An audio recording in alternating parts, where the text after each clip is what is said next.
বিশালগড়ে অবসরপ্রাপ্ত পুলিশ কর্মীর বাড়িতে চুরি। ফাঁকা বাড়ির সুযোগ নিয়ে সোনার গয়না সহ নগদ অর্থ চুরি করে নিয়ে যায় দুষ্কৃতীরা। বিশালগড় থানা অন্তর্গত গোকুলনগর টাওয়ারপাড়া এলাকায় ঘটনাটিকে কেন্দ্র করে আতঙ্ক ছড়িয়ে পড়েছে। অবসরপ্রাপ্ত পুলিশ কর্মী গোপাল নস্কর তার স্ত্রীর চিকিৎসার প্রয়োজনে গত ৩-৪ দিন ধরে আগরতলায় ছিলেন, ফলে তার বাড়িটি সম্পূর্ণ ফাঁকা ছিল। এই সুযোগকে কাজে লাগিয়ে দুষ্কৃতীরা তার ঘরের সব জিনিসপত্র লণ্ডভণ্ড করে নগদ ৫০,০০০ টাকা, ৪ ভরি সোনার গয়না সহ ৩টি স্মার্টফোন চুরি করে নিয়ে যায়। বুধবার গোপালবাবু বাড়িতে ফিরে সম্পূর্ণ ঘটনাটি বুঝতে পেরে বিশালগড় থানায় অভিযোগ দায়ের করেন। গোটা বিষয়টি তদন্ত করে দেখা হচ্ছে বলে পুলিশের পক্ষ থেকে জানানো হয়েছে।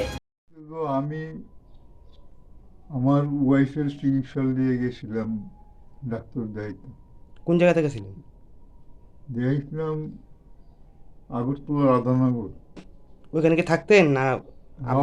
এখানে আমার একটা ইয়ে আছে, বাড়ি আছে।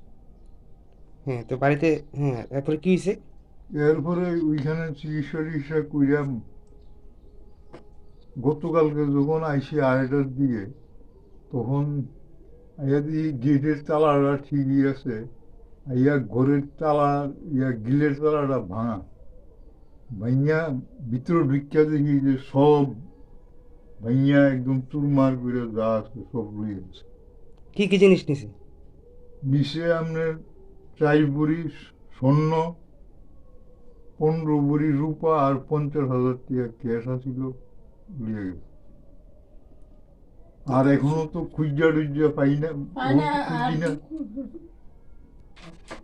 এখনো তো তো সব পুরে রয়েছে, এখনো তো খুঁজাখুঁজি হইতে আছে।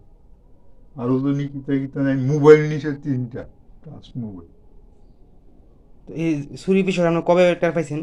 ওই তো কালকে আইয়া দিই আমি। গতকালকে বাড়িতে আইছেন? হ্যাঁ, গতকালকে। আপনি আগরতলা কতদিন আছিলেন? আগরতলা আসছিলাম তো পূজার আগে গেছি। বিশালগড় থেকে ফায়াম আহমেদের রিপোর্ট, নিউজ নাও আগরতলা।